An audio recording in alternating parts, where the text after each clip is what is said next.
नमस्कार दोस्तों, मैं जेके मौर्य स्वागत करता हूं आप लोगों का लॉर्ड बुद्धा इंस्टीट्यूट के ऑनलाइन प्लेटफॉर्म पर। तो फ्रेंड्स, हम लोगों ने फर्स्ट लेक्चर में लोक प्रशासन के बारे में पढ़ा, ठीक है, उसके डेवलपमेंट के बारे में पढ़ा, उसके सारे फेजेज के बारे में पढ़ा, ठीक है। दूसरा लेक्चर जो था उसमें हम लोगों ने ऑर्गेनाइजेशन के बारे में पढ़ा, ठीक है, और जो टेलर हैं, टेलर के कुछ सिद्धांतों को, वैज्ञानिक सिद्धांतों को पढ़ा। तो चलिए एक बार हम रिवीजन करते हुए आज के लेक्चर में आगे बढ़ते हैं। तो सबसे पहले संगठन क्या चीज़ है, इसको हम लोग देख लेते हैं। हालांकि पहले हम लोग पढ़ चुके हैं। तो संगठन क्या है? निश्चित उद्देश्य के लिए बनाया गया व्यक्तियों का समूह संगठन होता है। संगठन के सिद्धांतों को दो समूहों में बांटा जा सकता है, और दो समूह कौन है? एक सार्वभौमिक सिद्धांत और पारिस्थितिकी सिद्धांत। यानी कि जो संगठन के सिद्धांत हैं उसको हम कितने रूपों में बांट सकते हैं, कितने समूहों में बांट सकते हैं?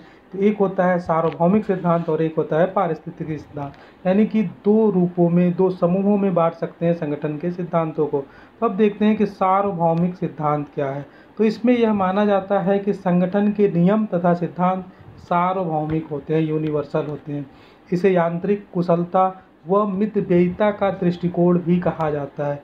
यांत्रिक कुशलता व मितव्ययिता का दृष्टिकोण भी कहा जाता है। और इसे हम लोग कितने भागों में बांट सकते हैं?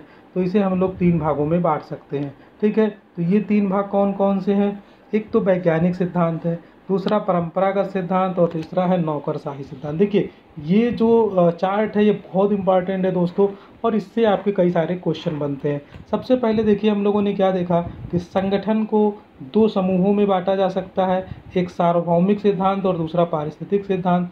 और जो सार्वभौमिक सिद्धांत है, सार्वभौमिक सिद्धांत को हम कितने भागों में विभाजित कर सकते हैं? तो इसे 3 भागों में विभाजित कर सकते हैं। एक है वैज्ञानिक सिद्धांत, दूसरा है परंपरागत और तीसरा नौकरशाही।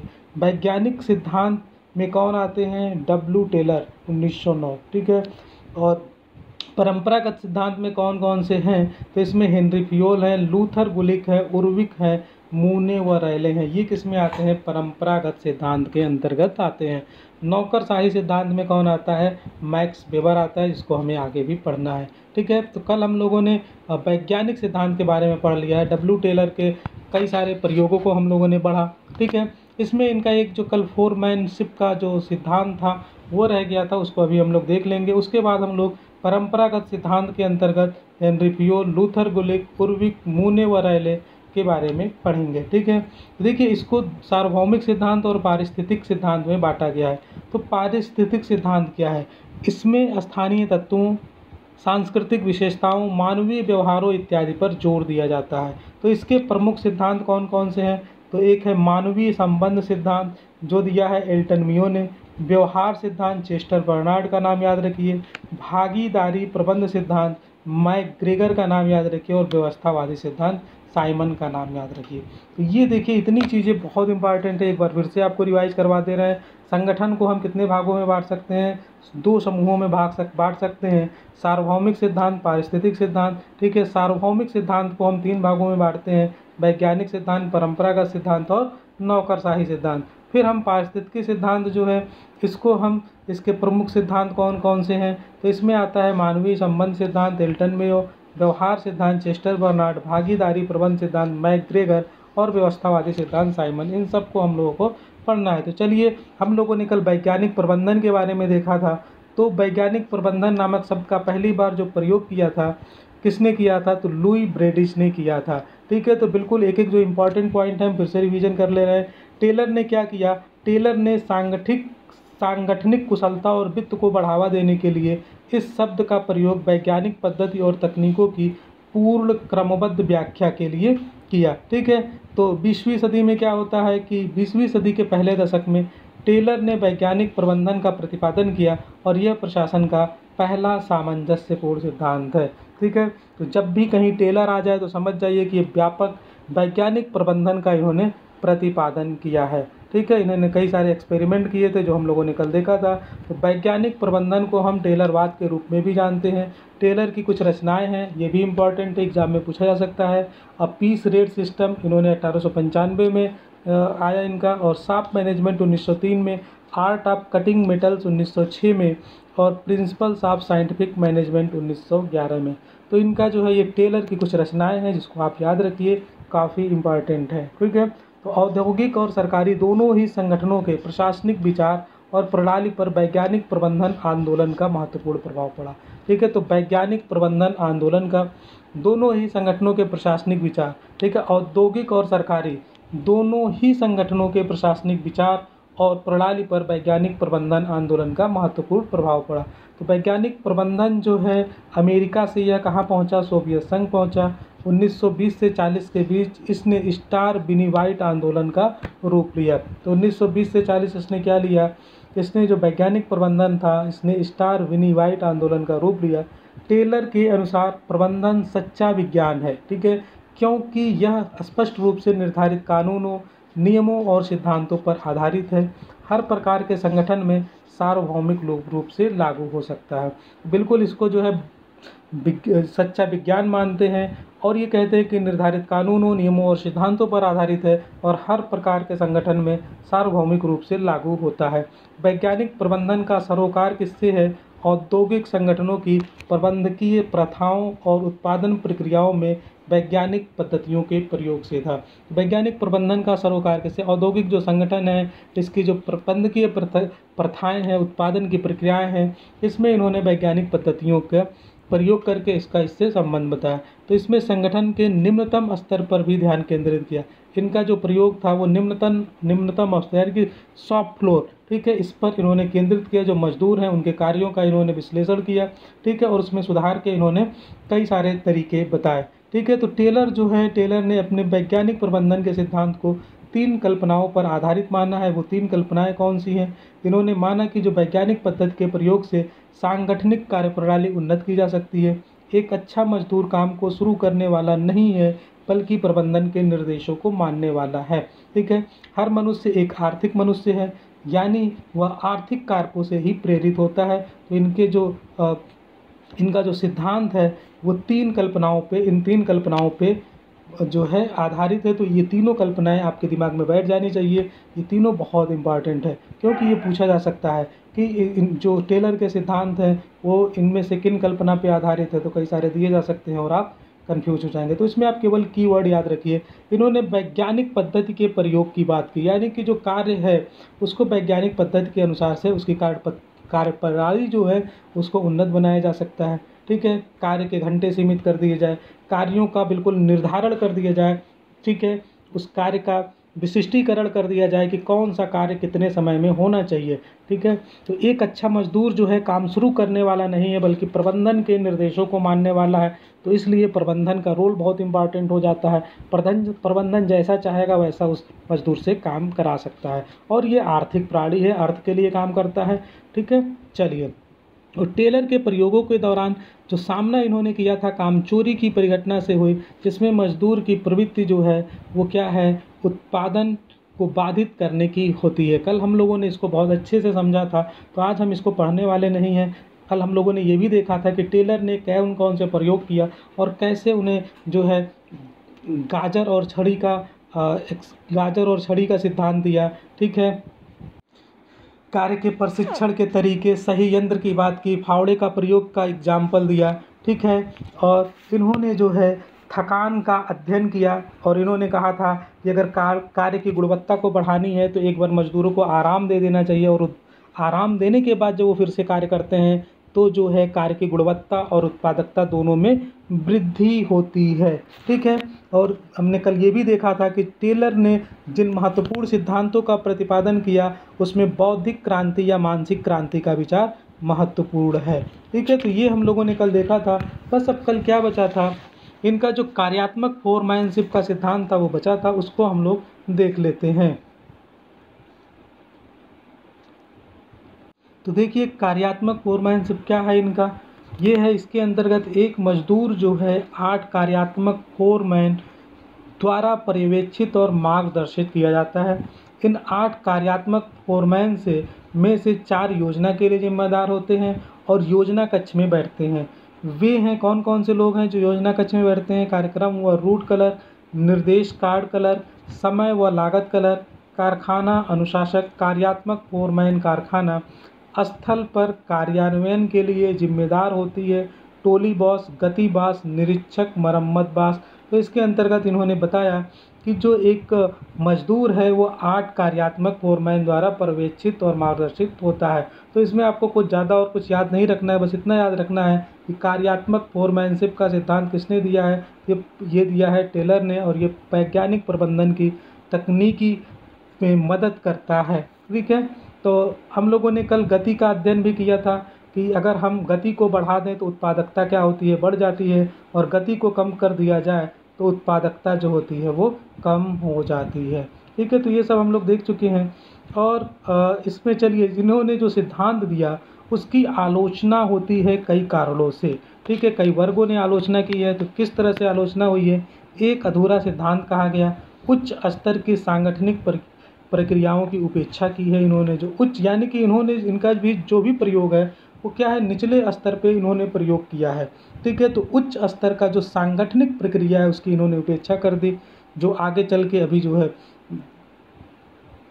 हेनरी फ्योल के द्वारा दिया जाएगा। इन्होंने क्या किया, मानवीय पहलू की अनदेखी की, यह मजदूर को यंत्र मानता है। इन्होंने पूरी तरह से मजदूर को एक यंत्र बना दिया है। मानवीय प्रेरणा की व्याख्या यह आर्थिक कारकों के अर्थों में करता है, अर्थ के कारकों में करता है, और प्रेरणा के सामाजिक और मनोवैज्ञानिक पहलू को ये उपेक्षित कर देता है। इन्होंने क्या कहा था कि जो मनुष्य है वो आर्थिक प्राणी है, उसको ज़्यादा पैसे मिलेंगे तो वो ज़्यादा अच्छे से काम करेगा, कम पैसे मिलेंगे तो कम करेगा। इसीलिए जो निर्धारित काम से ज़्यादा करे उसको प्रोत्साहन मिलना चाहिए, बोनस मिलना चाहिए। जो कम करे उसके दंड स्वरूप उसके पैसे काट लेने चाहिए। मजदूरों के उत्पादन से जुड़े व्यवहार से ही सरोकार रखने के कारण मार्च व साइमन ने इनकी कल्पना जो है शारीरिक प्रबंधन विचारधारा के रूप में की है। ठीक है, तो केवल मजदूरों के उत्पादन से जुड़े व्यवहार से ही सरोकार रखते थे। ये नाम याद रखिएगा, मार्च व साइमन ने इनकी कल्पना को क्या कहा है, शारीरिक प्रबंधन विचारधारा के रूप में की है। इनका सबसे ज़्यादा विरोध मजदूर नेताओं ने किया। ठीक है, सबसे ज़्यादा विरोध किसने किया, मजदूर नेताओं ने किया, क्योंकि ये मजदूरों से ज़्यादा काम लेने की बात करते हैं। टेलरवाद को न केवल उनकी भूमिका बल्कि ट्रेड आंदोलन और सामूहिक सौदेबाजी के सिद्धांत के लिए खतरा माना गया, और इसलिए मजदूर नेताओं के द्वारा इनका विरोध किया गया। ठीक है, प्रोफेसर रॉबर्ट हॉक्सी की जांच पड़ताल ने तो यहाँ तक बताया कि वैज्ञानिक प्रबंधन और मजदूर यूनियनवाद के सिद्धांत आपस में मेल नहीं खाते हैं। इन्होंने जो वैज्ञानिक प्रबंधन का सिद्धांत दिया और जो मजदूर यूनियनवाद का सिद्धांत है ये आपस में मेल नहीं खाते हैं। किसने कहा है? प्रोफेसर रॉबर्ट हॉक्सी ने कहा है। टेलरवाद के कारण काम और जिम्मेदारियां जो हैं वो बढ़ जाएंगी, इसलिए प्रबंधक ने भी इसका विरोध किया। ठीक है, तो वैज्ञानिक पद्धतियों को अपनाने से उन्हें अपने निर्णय और स्वविवेक से हाथ धोना पड़ेगा, इसलिए इन लोगों ने जो है प्रबंधकों ने भी इसका विरोध किया। तो चलिए अब हम लोग देख लेते हैं परंपरागत सिद्धांत क्या है। ठीक है, परंपरागत सिद्धांत क्या है? तो प्रशासन में इस सिद्धांत का विकास कब हुआ है? तो 20वीं सदी के पूर्वार्ध में हुआ है। इसके मुख्य प्रवर्तक कौन कौन हैं? नाम याद रखिए, पूछ लेता है कि परंपरागत सिद्धांत के प्रवर्तक कौन से लोग हैं।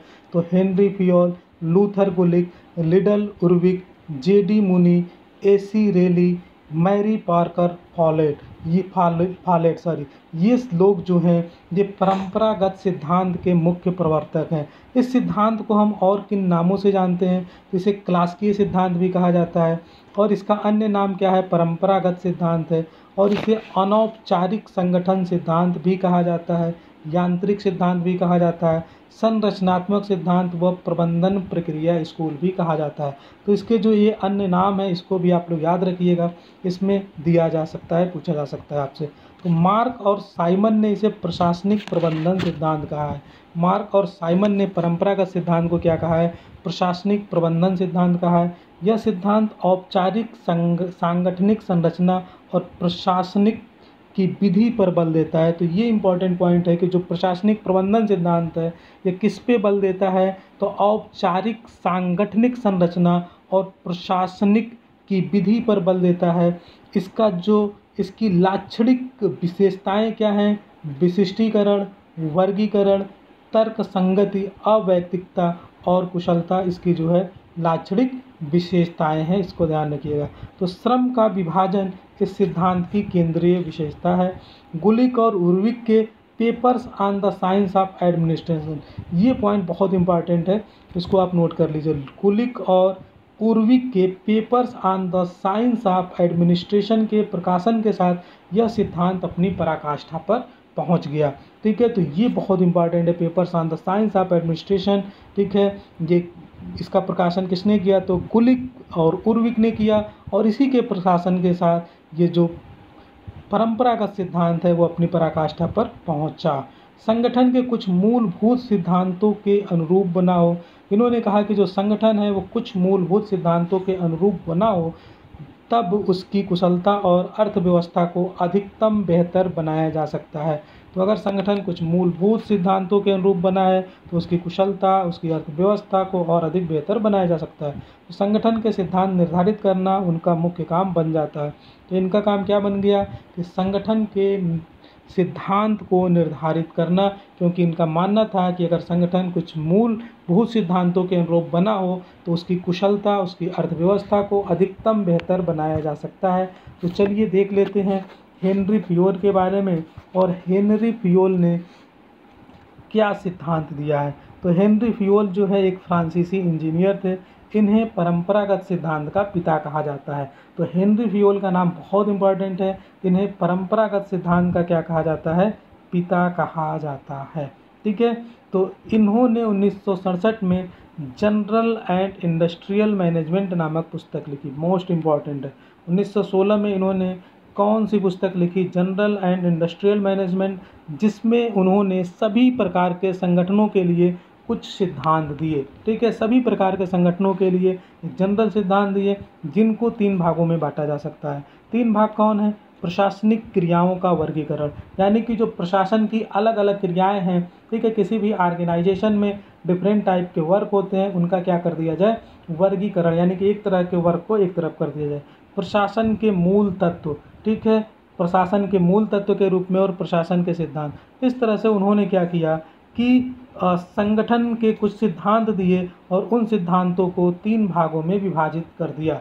ठीक है, और ये जो पुस्तक थी, कौन सी पुस्तक थी, जनरल एंड इंडस्ट्रियल मैनेजमेंट। इसमें उन्होंने संगठनों के लिए कुछ सिद्धांत दिए, सभी प्रकार के संगठनों के लिए, और जिनको 3 भागों में बांटा, प्रशासनिक क्रियाओं का वर्गीकरण, प्रशासन के मूल तत्व और प्रशासन के सिद्धांत। वे लोक व असार्वजनिक प्रशासन में भेद नहीं करते थे। लोक और असार्वजनिक प्रशासन यानी कि निजी और लोक प्रशासन में भेद नहीं करते थे।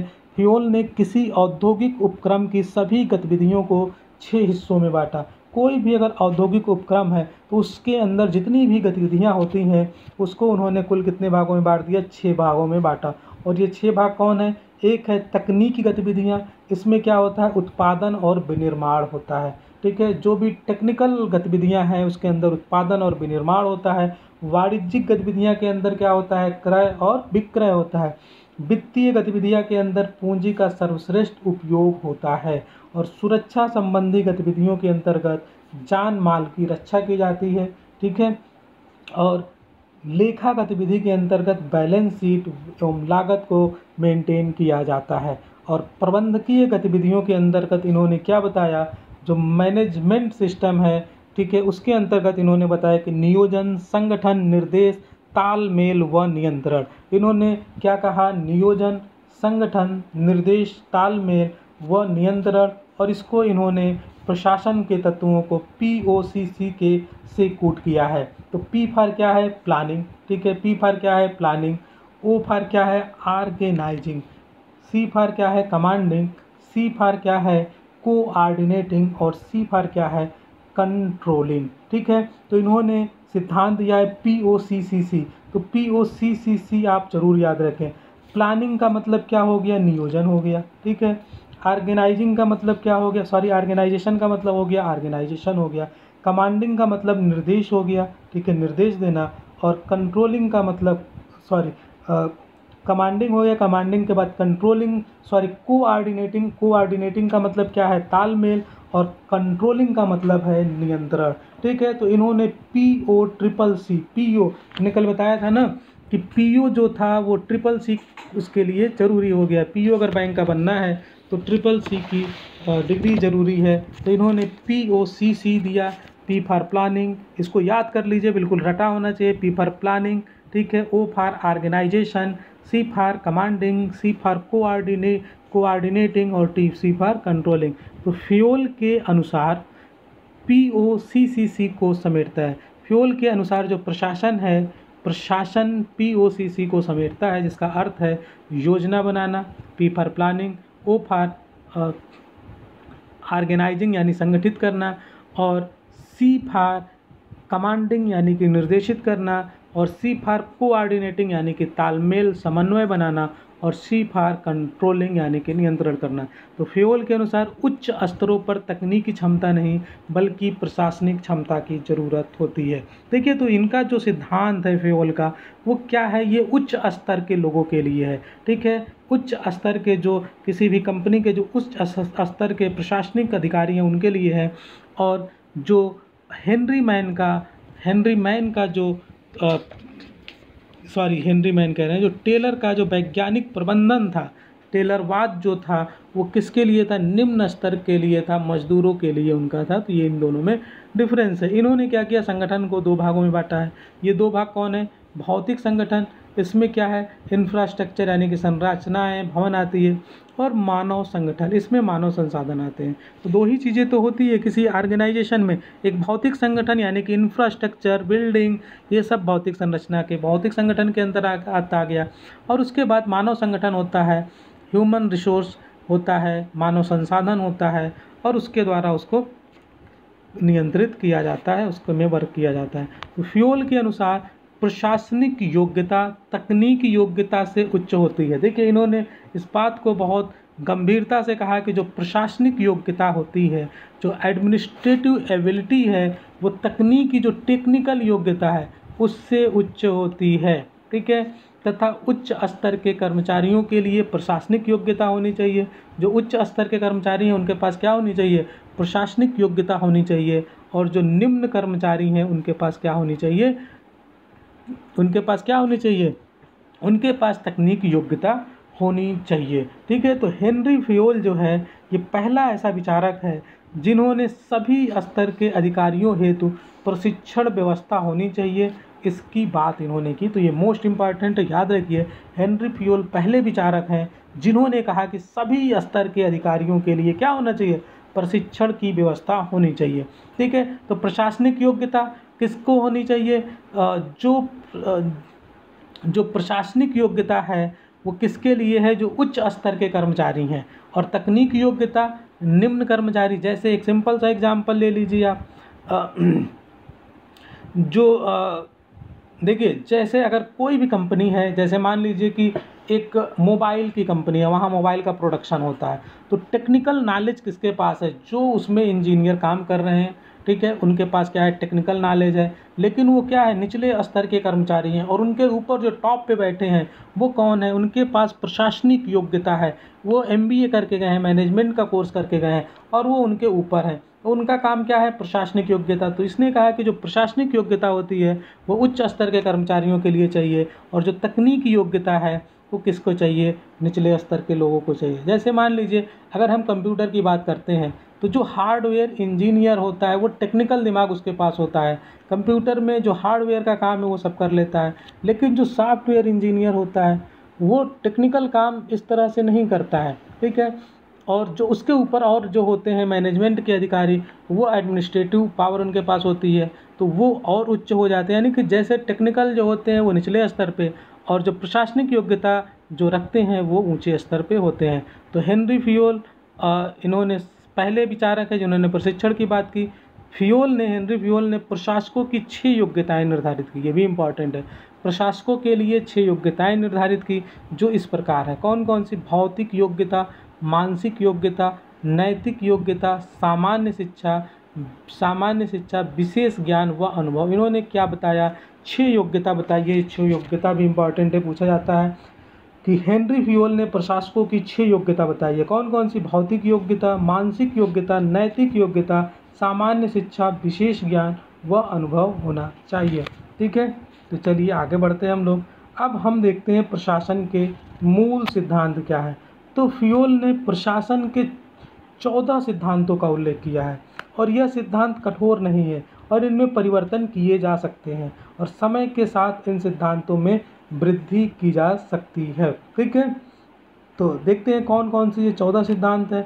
तो कार्य का विभाजन, प्राधिकार और जिम्मेदारी, अनुशासन, निर्देशों में एकता होनी चाहिए, जो कमांड दिए जाए उसमें एकरूपता होनी चाहिए, निर्देशन में एकता होनी चाहिए, जो निर्देश दे रहा है उसके अंदर एकता होनी चाहिए, सामान्य हित जो है वो सर्वोपरि होना चाहिए, पारिश्रमिक की बात की, केंद्रीकरण की बात की इन्होंने, स्केलिंग श्रृंखला होनी चाहिए, क्रम व्यवस्था होनी चाहिए, साम्य होनी चाहिए, इक्विलिब्रियम होना चाहिए, ठीक है, बैलेंस होना चाहिए, कर्मचारियों के कार्यालय में स्थिरता होनी चाहिए, ये नहीं कि उनका कार्यालय बार बार चेंज हो रहा है, ट्रांसफ़र हो रहा है, पहल होना चाहिए, इनिशिएटिव होना चाहिए और सैन्य भावना होनी चाहिए। तो इस तरह से इन्होंने प्रशासन के मूल जो सिद्धांत बताए हैं उनमें 14 सिद्धांतों का इन्होंने उल्लेख किया है और इन सिद्धांतों में वृद्धि भी की जा सकती है आवश्यकता के अनुसार। अब अगर हम तुलना करें डब्ल्यू टेलर की और हेनरी फियोल की, ठीक है, तो डब्ल्यू टेलर को हम लोगों ने देखा, वो जो है वैज्ञानिक प्रबंधन के लिए प्रसिद्ध थे और ये जो है प्रशासनिक प्रबंधन के लिए प्रसिद्ध है। तो टेलर जो है वो निम्न स्तर यानी कि शॉप फ्लोर की बात करता है, कर्मचारियों की गतिविधियों का विश्लेषण किया, जबकि फियोल ने उच्च स्तर यानी कि टॉप फ्लोर के प्रबंधकों की गतिविधियों का विश्लेषण किया। तो जैसे ही डब्ल्यू टेलर का नाम है, हेनरी फियोल का नाम है, तो ये दो चीज़ें आपके दिमाग में तुरंत ये डिफरेंस आ जाना चाहिए। टेलर का जो सिद्धांत है वो निम्न सिद्धांत कहा जाता है। क्यों? क्योंकि उसने जो है निम्न स्तर के कर्मचारियों की बात की है, जबकि फियोल का जो सिद्धांत है वो उच्च निम्न सिद्धांत जो टेलर का सिद्धांत है निम्न उच्च सिद्धांत कहलाता है, यानी कि निम्न से उच्च की ओर हो जाता है, जबकि फियोल का जो सिद्धांत है वो उच्च निम्न कहलाता है, ठीक है, यानी कि सबसे पहले ये जो टॉप लेवल पे जो प्रशासनिक अधिकारी हैं उनकी बात करता है, वहाँ से नीचे की ओर जाता है, तो इसलिए इसे उच्च निम्न सिद्धांत कहलाता है। टेलर का संबंध श्रमिकों की उत्पादन क्षमता को बढ़ाने से है। ये श्रमिकों की उत्पादन क्षमता को बढ़ा करके प्रोडक्शन को बढ़ाना चाहते हैं, जबकि हेनरी फियोल जो है इनका उद्देश्य क्या है? प्रबंधन का सिद्धांत देना है, जिसे वे सार्वभौम सामान्य सिद्धांत कहते हैं, यानी कि यूनिवर्सल जनरल थ्योरी कहते हैं, ठीक है, और ये अलग अलग संगठनों में भी सेम काम करता है, ठीक है। चलिए, टेलर का जो सिद्धांत है वैज्ञानिक प्रयोगों पर आधारित है, जिसे उन्होंने अमेरिकी फर्मों में प्रयोग किया, जबकि फ्योल जो है ये व्यक्तिगत अनुभव पर आधारित है, ठीक है। इनका जो फ्योल का सिद्धांत है ये किस पे आधारित है? व्यक्तिगत अनुभव पर आधारित है, क्योंकि ये खुद ये फ्रांसीसी इंजीनियर थे और इन्होंने खुद प्रशासनिक लेवल पे काम किया है। तो टेलर महोदय तकनीकी कार्यों पर, जबकि फ्योल जो है प्रशासनिक कार्यों पर जोर देते हैं। टेक्निकल वर्क पे टेलर काम करते हैं। टी से टेक्निकल याद रखिए टेलर के लिए, और फ्योल को याद रखिए प्रशासनिक कार्यों के लिए, ठीक है। तो टेलर क्या करता है? टेक्निकल काम ही तो करता है। चलिए, लूथर, गुलिक तथा उर्विक के द्वारा, ये मोस्ट इम्पॉर्टेंट पॉइंट आ गया, ठीक है। तो papers on science of administration, ये 1937 में पुस्तक लिखी जाती है। ये पुस्तक किसके द्वारा लिखी गई? तो लूथर, गुलिक तथा उर्विक के द्वारा, और यह पुस्तक परंपरागत सिद्धांत की सबसे महत्वपूर्ण पुस्तक है। तो परंपरागत सिद्धांत की सबसे महत्वपूर्ण पुस्तक papers on the science of administration कब लिखी गई? 1937 में लिखी गई। किसके द्वारा लिखी गई? तो लूथर, गुलिक और उर्विक के द्वारा लिखी गई, ठीक है। तो लूथर, गुलिक के अनुसार संगठन की संरचना उसके कार्यों को निर्धारित करती है। जिस तरह का संगठन होगा, संगठन की संरचना होगी, कार्य का निर्धारण भी उसी तरह से होगा। अतः श्रमिकों की अपेक्षा संगठन पर अधिक बल दिया, क्योंकि अगर संगठन की संरचना अच्छी होगी तो श्रमिक भी उसी तरह से कार्य करेंगे और संरचना भी उसी तरह से होगी, ठीक है। और इसके बाद एक पोस्टकार्व का सिद्धांत है, इसको देखते हैं। लूथर, गुलिक ने अपने सिद्धांत को दो भागों में बांटा है। लूथर, गुलिक ने अपने सिद्धांत को कितने भागों में बांटा है? दो भागों में। और कौन से दो भाग हैं? एक तो प्रशासन के तत्व और प्रशासन के सिद्धांत। दो भाग कौन है लूथर, गुलिक के सिद्धांत के? एक प्रशासन के तत्व हैं, ठीक है, और एक प्रशासन के सिद्धांत है। तो प्रशासन के तत्व के अंतर्गत ये क्या बात करते हैं? तो लूथर, गुलिक ने प्रशासन के तत्वों को पोस्ट कार्व, ये पोस्ट कार्व याद रखिएगा, ठीक है। आप लोग बीएड किए होंगे, वहाँ भी पढ़ा होगा आप लोगों ने। पोस्ट कार्व के माध्यम से समझाया, जिसका अर्थ क्या है? पी फॉर यहाँ पे क्या है? प्लानिंग है, ठीक है। ओ फॉर क्या है? ऑर्गेनाइजिंग है। एस फॉर क्या है? स्टाफिंग है, यानी कि कर्मचारियों का चयन करना। पी से सबसे पहले पी से योजना बना लो, प्लान कर लो। ओ से क्या करो? संगठित करो, ऑर्गेनाइजिंग कर लो। फिर कर्मचारियों का चयन कर लो, फिर डी से क्या करोगे, जब कर्मचारियों का चयन होगा तो उसे निर्देशित करना है, उन्हें डायरेक्ट करना है। उसके बाद क्या करना है, कोऑर्डिनेट करना है, यानी कि कर्मचारियों के साथ तालमेल बना के रखना है, कोऑर्डिनेट करना है, तालमेल बनाना है। फिर जो कर्मचारियों को जो निर्देश दिया गया था आपके कोऑर्डिनेशन से, जो उन्होंने काम किया है, उसकी वो क्या करेंगे, रिपोर्टिंग करेंगे, रिपोर्ट देंगे। और उसके बाद बजटिंग होगा, बजट बनेगा कि किस पे कितना खर्च होना है। तो ये आप लोग पोस्ट कार्व का सिद्धांत किसका है, लूथर गुलिक का है, इसको याद रखिएगा। चलिए कमेंट बॉक्स में बताइए POCCC का सिद्धांत किसका था। POCCC अभी हम लोगों ने देखा था, वो सिद्धांत किसका था, कमेंट करके बताइएगा। तो प्रशासन के सिद्धांत क्या है, इन्होंने प्रशासनिक सिद्धांतों को 10 भागों में विभाजित किया है। प्रशासनिक सिद्धांतों को कितने भागों में विभाजित किया है, 10 भागों में। कार्य का विभाजन, विभागीय संगठनों के कार्यों के विभाजन के लिए 4P का फार्मूला दिया, और 4P का फार्मूला बहुत इंपॉर्टेंट है, person, process, place and person, purpose, process, place and person. तो ये सिद्धांत किसने दिया है, प्राथमिक सिद्धांत को इन्होंने 10 भागों में विभाजित किया है। प्रशासनिक सिद्धांतों को कितने भागों में बांटा है, 10 भागों में बांटा है। और 10 भागों के अंतर्गत इन्होंने 4P का फार्मूला दिया है, पर्पज क्या होना चाहिए, फिर क्या प्रोसेस कैसे होगा, फिर प्लेस क्या होगा, फिर पर्सन क्या होगा। ठीक है, तो ये तो हो गया आपका पहला पॉइंट। फिर विभागीय संगठनों का आधार, पदानुक्रम द्वारा समन्वय, विचार युक्त समन्वय, समितियों के माध्यम से समन्वय, विकेंद्रीकरण, आदेश की एकता, स्टाफ और लाइन, और प्रत्यायोजन यानी कि डेलीगेशन। तो ये हम लोग अभी पढ़ने वाले हैं, आगे पढ़ेंगे। आदेश की एकता क्या है, ठीक है, स्टाफ और लाइन को भी पढ़ना है। डेलीगेशन क्या है, प्रत्यायोजन। तो प्रत्यायोजन के तहत क्या होता है कि जो उच्चस्थ अधिकारी होता है या जो राजनीतिक कार्यपालिका है, अपने अधिकारों तथा शक्तियों को अपने अधीनस्थ को निश्चित उद्देश्य के लिए सौंपते हैं। तो हम लोग जो कार्यपालिका पढ़ रहे थे, डिक्लाइन ऑफ लेजिस्लेचर जो पढ़ रहे थे, तो उसमें भी हम लोगों ने इसका एक कारण देखा था कि उसका एक कारण था डेलीगेशन, जो हम लोग कंपैरेटिव पॉलिटिक्स में पढ़े थे आज के लेक्चर में। ठीक है दोस्तों, तो चलिए अब हम देखते हैं। और 10वां क्या है, 10वां है नियंत्रण का क्षेत्र। ठीक है, तो इन्होंने कहा कि एक प्रशासनिक अधिकारी आसानी से कितना नियंत्रण कर सकता है। तो हम लोगों ने क्या देखा कि इन्होंने प्रशासन के सिद्धांत दिए, और प्रशासनिक सिद्धांतों को इन्होंने कितने भागों में बांटा, तो इन्होंने इसे 10 भागों में बांटा। पहला जो था इन्होंने 4P का, यानी कि कार्य का विभाजन कैसे होगा, विभागीय संगठनों के कार्यों का विभाजन करने के लिए इन्होंने 4P का फार्मूला दिया, पर्पज, प्रोसेस, प्लेस और पर्सन। फिर विभागीय संगठनों का आधार, फिर पदानुक्रम द्वारा समन्वय, विचार युक्त समन्वय, समितियों के माध्यम से समन्वय, विकेंद्रीकरण, आदेश की एकता, स्टाफ और लाइन, प्रत्यायोजन, नियंत्रण का क्षेत्र, यानी कि एक प्रशासनिक अधिकारी आसानी से कितना नियंत्रण कर सकता है। तो इस तरह से इन्होंने क्या किया, प्रशासन के सिद्धांत को 10 भागों में विभाजित कर दिया। अब हम बात करते हैं उर्विक का। तो गुलिक व उर्लिक का क्या योगदान है भाई इसमें, परंपरागत सिद्धांत में।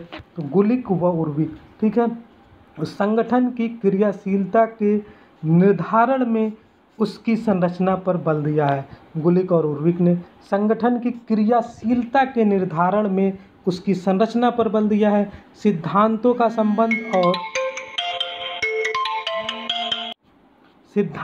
संबंध औपचारिक संगठन के संगठन तंत्र से है। सिद्धांतों का जो संबंध है वो औपचारिक संगठन के संगठन तंत्र से है, और उसका लक्ष्य क्या है, सांगठनिक कुशलता का स्तर उच्च करना है। ठीक है, तो सिद्धांतों का संबंध किससे, औपचारिक संगठन के संगठन तंत्र से है, और उसका लक्ष्य क्या है, सांगठनिक कुशलता का स्तर ऊंचा करना है। तो ये क्या है, गुलिक व उर्विक का योगदान है। तो संगठनों की कार्यकुशलता के लिए 8 नियम बताएं। इन लोगों ने 8 नियम बताए संगठनों की कार्यकुशलता के लिए। पहला नियम क्या है, उद्देश्यों का नियम। ठीक है, उद्देश्यों के नियम। ठीक है, दूसरा क्या है, सादृश्यता का नियम। तीसरा क्या है, उत्तरदायित्व का नियम। चौथा क्या है, सोपानवत सिद्धांत। ठीक है, सोपानवत यानी कि हायरकी की बात करें, टॉप लेवल से बॉटम लेवल जो भी है। नियंत्रण के क्षेत्र का सिद्धांत, कितने क्षेत्र पर नियंत्रण किया जा सकता है। कार्य विभाजन का सिद्धांत, समन्वय यानी कोऑर्डिनेटिंग का सिद्धांत, परिभाषा का सिद्धांत। तो इस तरह से जो है इन्होंने 8 सिद्धांत दिए हैं। ठीक है, 8 सिद्धांत है। तो इस तरह से उर्विक ने जो है गुलिक व उर्विक का क्या योगदान है? तो संगठनों की कार्यकुशलता के लिए इन्होंने 8 नियम बताए हैं और ये 8 नियम हम लोगों ने देख लिया है। ठीक है, चलिए आगे हम लोग बढ़ते हैं और देखते हैं। और इन्होंने क्या कहा कि प्रत्येक कर्मचारी का कार्य स्पष्ट रूप से परिभाषित होगा, यानी कि कर्मचारी का जो भी कार्य होगा, जो कार्य उसे करना होगा, स्पष्ट रूप से परिभाषित होगा। 1943 में उर्विक महोदय ने अपनी पुस्तक द एलिमेंट्स ऑफ एडमिनिस्ट्रेशन में 29 सिद्धांत बताए जो टेलर तथा हेनरी फ्योल के विचारों पर आधारित है। ठीक है, तो उर्विक महोदय ने 1943 में, अब इसमें बस इतना ध्यान रखिए कि इनकी एक पुस्तक है द एलिमेंट्स ऑफ एडमिनिस्ट्रेशन, उसमें इन्होंने कितने सिद्धांत बताए हैं? 29 सिद्धांत बताए हैं। और ये 29 सिद्धांत किस पे आधारित हैं? तो टेलर और हेनरी फ्योल के विचारों पर आधारित हैं। अब देखते हैं मूने और रैले के सिद्धांत। मूने और रैले के क्या सिद्धांत हैं? इन्होंने तालमेल या समन्वय की बात की, कोऑर्डिनेशन। कोऑर्डिनेशन का मतलब क्या है कि जो भी कर्मचारी हैं, चाहे हायर लेवल के हैं, लोअर लेवल के हैं या समकालीन हैं, ठीक है, तो उनमें समकालीन मैंने बोल दिया, सॉरी, कलीग्स हैं अगर मान लीजिए, तो उसमें क्या होगा, इन सभी में तालमेल होना चाहिए, स्केलीय प्रक्रिया होनी चाहिए, स्केलर प्रोसेस होना चाहिए, कार्यात्मक विभेदीकरण होना चाहिए, फंक्शनल डिफ्रेंशिएट होना चाहिए, कार्यों का विभेदीकरण अच्छे से होना चाहिए, लाइन व स्टाफ को हम लोग आगे पढ़ेंगे। तो मूने और रैले ने संगठन चार्टों और मैनुअलों को लोकप्रिय बनाया। तो यहाँ इम्पॉर्टेंट क्या है कि मूने और रैलों ने क्या बनाया? संगठन चार्टों और मैनुअलों को लोकप्रिय बनाया। अब हम लोग देखते हैं कि जो क्लासिकीय सिद्धांत है, जो परंपरागत सिद्धांत है, इसकी आलोचना किस आधार पर की जाती है? तो इसको अवैज्ञानिक सिद्धांत कहा जाता है। ठीक है, यह संगठन के मानवीय आयाम की उपेक्षा करता है, जो मानवीय आयाम है उसकी ये उपेक्षा करता है। इस तरह से आलोचना की गई। वारेन बेनिस के अनुसार क्लासिकीय सिद्धांत का ध्यान जनता रहित संगठन पर है, यानी कि जनता रहित संगठन की बात करता है। साइमन व मार्च ने इसे मशीन मॉडल का सिद्धांत कहा है।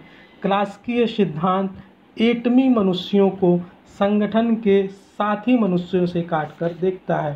ठीक है, जो एटमिक, एटम का मतलब कि परमाणु, और परमाणु बिल्कुल स्वतंत्र अवस्था में रह सकता है। तो क्लासिकीय सिद्धांत क्या है? एटमी मनुष्यों को संगठन के साथी मनुष्यों से काटकर देखता है।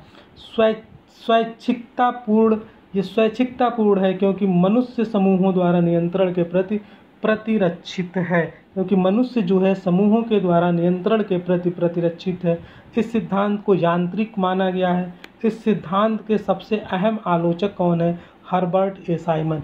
ये यहाँ से बहुत मोस्ट इम्पॉर्टेंट क्वेश्चन बनता है कि जो परंपरागत सिद्धांत है, जो क्लासिकीय सिद्धांत है, ठीक है, इसके सबसे बड़े आलोचक कौन है? तो हर्बर्ट ए साइमन है। ठीक है, हर्बर्ट ए साइमन है। और इस तरह से हर्बर्ट ए साइमन भी अपना आगे सिद्धांत देंगे, जिसको हम लोग देखेंगे। तो इन्होंने संगठन के सिद्धांतों की व्याख्या कहावतों, मिथकों, नारों और आडंबरपूर्ण मूर्खताओं के रूप में की है। तो संगठन के सिद्धांत, उनकी व्याख्या इन्होंने किस तरह से की है? प्रोवर्ब्स कहा है, कहावतें कहा है, मिथक, नारों और आडंबरपूर्ण मूर्खताओं के रूप में की है। इस सिद्धांत में अति सरलीकृत मानव प्रेरणा है। यह मान लेता है कि हर कर्मचारी एक आर्थिक मनुष्य है जो अपनी आय को अधिकतम बनाने में दिलचस्पी रखता है। ठीक है, इसकी जो व्याख्या है मानक सिद्धांत के रूप में की गई है, सिर्फ औपचारिक संगठन से संबंध रखता है।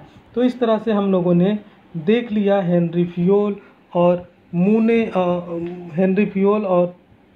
मूने और रैले का सिद्धांत देख लिया। ठीक है, और इसकी आलोचना हम लोगों ने देख ली कि किस आधार पर इसकी आलोचना की गई। क्रिस आर्गरिस ने ऐसे सिद्धांतों को लागू करना कर्मचारियों को निष्क्रिय, निर्भर, आसीन और संक्षिप्त काल निर्देशित बना देता है। ठीक है, तो देखिए मैरी पार्कर फॉलोट के अब हम लोग पढ़ते हैं। मैरी पार्कर फॉलेट, ठीक है, इन्होंने क्या किया कि परंपरागत उपागम तथा व्यवहारवादी मानव उपागम के मध्य सेतु का निर्माण किया। मोस्ट इम्पॉर्टेंट लाइन है, इन्होंने क्या किया, जो परंपरागत उपागम है, ठीक है, और जो व्यवहारवादी मानव उपागम है, उसके बीच इन्होंने सेतु का निर्माण किया। परंपरागत विचारकों के विपरीत इनका मानना था कि संगठन एक सामाजिक व्यवस्था है तथा प्रशासन एक क्या है, सामाजिक प्रक्रिया है। संगठन क्या है, एक सामाजिक व्यवस्था है। जैसे समाज में लोग रहते हैं, एक दूसरे से जुड़े होते हैं, एक दूसरे से अटैचमेंट होता है, कोऑर्डिनेशन होता है, उसी तरह से जो संगठन है वो भी एक सामाजिक व्यवस्था है। और प्रशासन क्या है, एक सामाजिक प्रक्रिया है। जैसे समाज को चलाने की प्रक्रिया है, उसी तरह से प्रशासन है। इन्होंने सबसे पहले प्रशासन में सामान्य मनोविज्ञान के तत्वों का विश्लेषण किया। ठीक है, साइकोलॉजी का इन्होंने, जो जनरल साइकोलॉजी है उसका इन्होंने विश्लेषण किया। इन्होंने परंपरागत विचारकों के समान अपने सिद्धांतों को सार्वभौमिक माना। जो परंपरागत जो विचारक हैं ये जैसे अपने आप को सार्वभौमिक मानते हैं, यूनिवर्सल मानते हैं, तो इन्होंने भी अपने सिद्धांतों को यूनिवर्सल माना। मैनी पार्कर फॉलेट ने कॉन्सेप्ट्स ऑफ कंस्ट्रक्टिव कॉन्फ्लिक्ट का सिद्धांत दिया। कौन सा सिद्धांत दिया, कॉन्सेप्ट ऑफ कंस्ट्रक्टिव कॉन्फ्लिक्ट। और इनका मानना है कि संगठन में व्यक्तिगत भिन्नताओं के कारण विवाद होते हैं। जैसे व्यक्तिगत भिन्नता होती है, एक घर में अगर 4 लोग हैं तो चारों लोगों की व्यक्तिगत भिन्नताएं होती हैं और इसी के कारण क्या होता है, विवाद होते रहते हैं। यह कोई युद्ध नहीं है, ठीक है, ये कोई वार नहीं है। ऐसा इसलिए होता है क्योंकि संगठन में विभिन्न विचारधारा वाले लोग होते हैं। कहते हैं कि जहाँ 4 बर्तन होंगे वहाँ वो तो बजेंगे ही। ठीक है, तो विवाद हमेशा बेकार या हानिकारक नहीं होते हैं। जो विवाद होता है वो हमेशा जो है बेकार और हानिकारक नहीं होता है। यह सामान्य प्रक्रिया से, जिसे संरचनात्मक आधार से सुलझाया जा सकता है। तो जो भी छोटे मोटे विवाद होते हैं, कॉन्फ्लिक्ट एक दूसरे से पैदा होता है, उसको आसानी से निपटाया जा सकता है। ये कोई वार नहीं है, ठीक है, यानी कि कंस्ट्रक्टिव वे में इसे सुलझाया जा सकता है। तो फॉलेट ने विवाद के समाधान के 3 तरीके बताए हैं। कौन से तरीके हैं, डोमिनेशन, कंप्रोमाइज, इंटीग्रेशन। डोमिनेशन का मतलब एक पक्षीय विजय, ठीक है, डोमिनेट कर दिया जाए एक पक्ष को, एक पक्षीय जो है विजय दे दिया जाए। लेन देन से समझौता कर दिया जाए, लेन देन से समझौता किया जाए।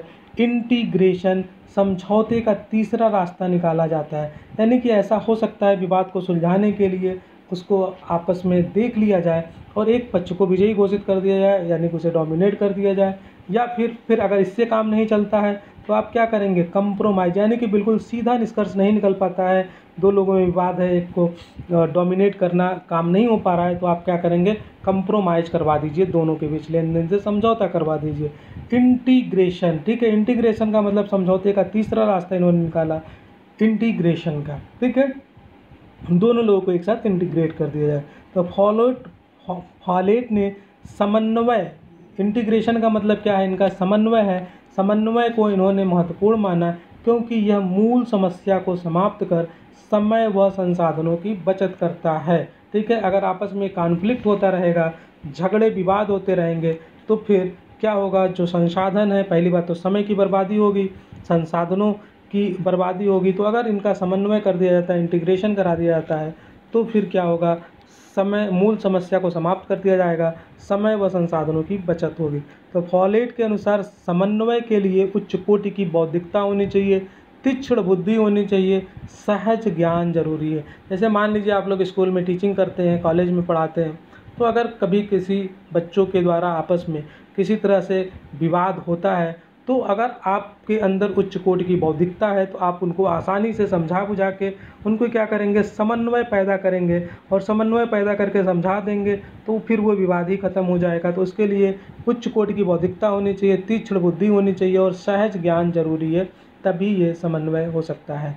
तो योजना और समन्वय फॉलेट के क्या विचार हैं, प्लानिंग एंड कोऑर्डिनेटिंग पे। तो फॉलेट ने योजना व समन्वय में गहरा संबंध बताया है। जो प्लानिंग आप करते हैं और जो कोऑर्डिनेशन आपका होता है, इनमें गहरा संबंध है। कैसे है, समन्वय को योजना का आधार बताया। ठीक है, समन्वय को क्या बताया इन्होंने, योजना का आधार माना है। फॉलेट के अनुसार केंद्रीय योजनाएं जो स्थानीय स्तर पर लागू की जाती हैं, समन्वय के अभाव में फेल हो जाती हैं। योजना आप चाहें जितना बड़ा बना लीजिए, लेकिन अगर समन्वय नहीं होगा, ठीक है, स्थानीय स्तर पर समन्वय नहीं होगा, तो वो जो योजना होगी वो क्या हो जाएगी, फेल हो जाएगी। ये ऐसा इनका मानना है। फॉलेट ने समन्वय को हारमोनियस ऑर्डरिंग कहा। क्या कहा, हारमोनियस ऑर्डरिंग कहा है। ठीक है, हारमोनियस ऑर्डरिंग, अर्थात जो केंद्रीय योजनाएं हैं जो टॉप लेवल से बनाई जाएंगी, समन्वय के माध्यम से लागू की जाती हैं। और इन्होंने समन्वय के 4 आधारभूत सिद्धांत बताए, कोऑर्डिनेटिंग के 4 आधारभूत सिद्धांत बताएं। कौन कौन सा है? तो काम शुरू करने के साथ ही पहले ही समन्वय की भावना होनी चाहिए। प्रिंसिपल ऑफ अर्ली स्टेज, यानी कि जब काम वो करना शुरू करते हैं तो पहले से ही एक तालमेल होना चाहिए उनके बीच, ठीक है, एक दूसरे की हेल्पफुल नेचर होना चाहिए।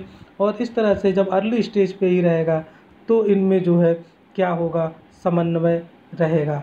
और सतत प्रक्रिया है, प्रिंसिपल ऑफ कॉन्टिन्यूटी है, ठीक है। जो समन्वय है वो ऐसा नहीं कि आज किसी तरह से समन्वय करा दिया जाए, ये प्रिंसिपल ऑफ कंटिन्यूटी है। रोज़मर्रा के कार्यों में फ्यूचर में हमेशा जो है एक जो है कोऑर्डिनेशन होना चाहिए। प्रिंसिपल ऑफ डायरेक्ट कांटेक्ट, ठीक है, प्रिंसिपल ऑफ डायरेक्ट कांटेक्ट दिया, ठीक है, कि वो एक दूसरे के बिल्कुल डायरेक्ट कांटेक्ट में रहें। और पारस्परिक घटना, यानी लेन देन या दोनों पक्षों की ज़रूरत होगी, एक की नहीं। जो ये कैसी घटना होगी, पारस्परिक होगी, ठीक है, आज हमारे साथ है तो कल तुम्हारे साथ हो सकता है, यानी कि लेन देन या दोनों पक्ष की ज़रूरत होगी, एक की नहीं। Principle of reciprocal relation. तो इस तरह से आज हम लोगों ने मैरी पार्कर फॉलेट का पढ़ लिया और फॉलेट के विचार हम लोगों ने देख लिए योजना और समन्वय पे, ठीक है। तो अब हम लोग नेक्स्ट लेक्चर में मानव संबंध स्कूल को देखेंगे और इससे आगे हम लोग कंटिन्यू करेंगे। तो थैंक यू गाइज, आप लोगों को हमारा ये लेक्चर कैसा लगा आप लोग कमेंट बॉक्स में ज़रूर बताएं और अपनी प्रिपरेशन को इसी तरह से जारी रखें। रुकना नहीं है, झुकना नहीं है और 100% सिलेक्शन लेके रहना है। मैं आप लोगों के साथ हूँ, कोशिश मेरी रहेगी कि जो इम्पोर्टेंट चीज़ें हैं ज़्यादा से ज़्यादा चीज़ें आप लोगों को कंप्लीट करा दी जाए। थैंक यू गाइस, मिलते हैं